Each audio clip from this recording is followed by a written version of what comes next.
the only lamp of the house has been extinguished. We start today with a quote that is just absolutely gut-wrenching. It sets the stage for a story about incredible courage, but also about a terrible betrayal, a loss that has left an entire community asking one question: what happened? So let's get into it. This is the story of Rohit Dhankar, a young man who made a choice to stand up for what was right. And that choice ultimately cost him everything. So, who was Rohit? Before all of this happened? Well, by all accounts, he was a rising star, just 26 years old, from the village of Humayunpur, and absolutely full of life and so much potential. And he wasn't just promising, the guy was a powerhouse, a really talented powerlifter and bodybuilder, winning medal after medal. He even got honored by the chief minister. But what's really cool is that he didn't just hoard that talent for himself. He poured all that energy into being a trainer, dedicated to helping other people find their own strength. That's who he was. And this quote, it really says it all, doesn't it? For Rohit, being strong wasn't just about lifting heavy weights for himself.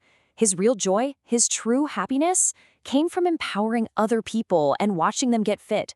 That kind of selfless spirit, that's what really defined him. But this bright, promising life took a very dark turn.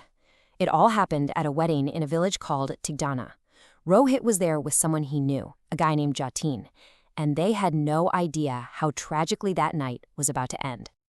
So here's what went down. During the party, a group of guys started harassing some women near the DJ.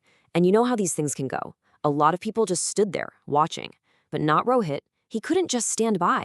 He stepped in. And of course, things got heated pretty fast, turned into a big argument. But Rohit, showing some real courage and composure, actually managed to calm everyone down and de-escalate the whole thing. Or so it seemed. So the argument at the wedding was over. But the conflict? Yeah, that was just getting started. See, for these guys who were causing trouble, being called out by just one person, it wasn't a wake-up call. It was an insult, a direct hit to their ego. And that kind of wounded pride, well, it was about to fuel something horrific. And this is where the story just becomes an absolute tragedy. Because what happened next wasn't some random fight that broke out. No, this was a planned ambush, a cowardly, deadly setup that just throws any idea of a fair fight right out the window. The wedding ends. Rohit and Jatin get in their car to leave.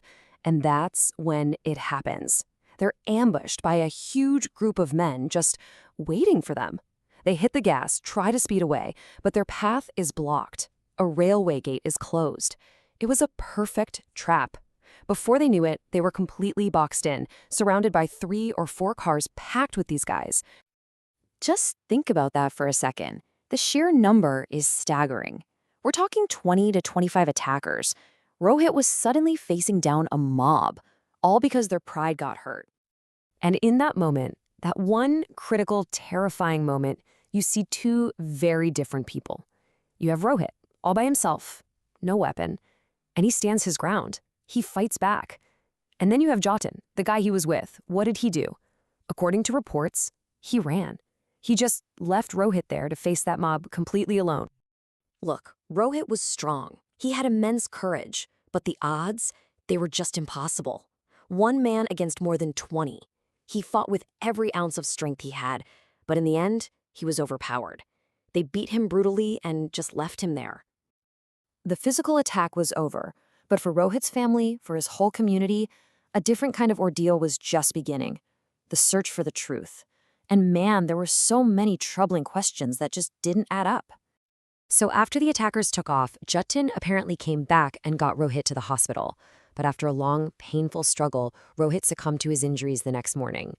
A brave, young life just tragically cut short. And this is where the questions really start to pile up. This is the big one that haunts this whole case. You have a violent ambush with 25 guys. How does the only other person in the car manage to get away completely unharmed? Not a single scratch. And that practical question, it leads to a much deeper one, right? A question about loyalty and character. I mean, what kind of friendship is it where you abandon someone when their life is literally on the line? And all of this casts a huge shadow over the path to justice. Jatin is the only eyewitness. His testimony is absolutely critical. But the community is now terrified that under pressure, he might change his story. And if he does that, well, any chance for real truth and accountability could be jeopardized. Beyond the quest for justice in this specific case, Rohit's story holds some really powerful and frankly painful lessons for all of us. It forces you to stop and reflect on your own values and the society we're all a part of. So what can we take away from this? There's a huge message here, especially for young people.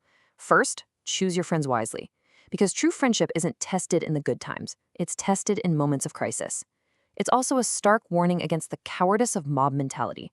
And above all, it's a testament to having the courage, the kind of courage Rohit had, to stand up against injustice no matter what the odds are. You know, Rohit's voice may have been silenced, that his actions, they speak volumes. His decision to defend the honor of others, to stand against wrongdoing, even when he was completely alone, that is a legacy of bravery that should not be forgotten. We end with a hope for justice for Rohit and his family, and a prayer that his soul can find peace. Om Shanti.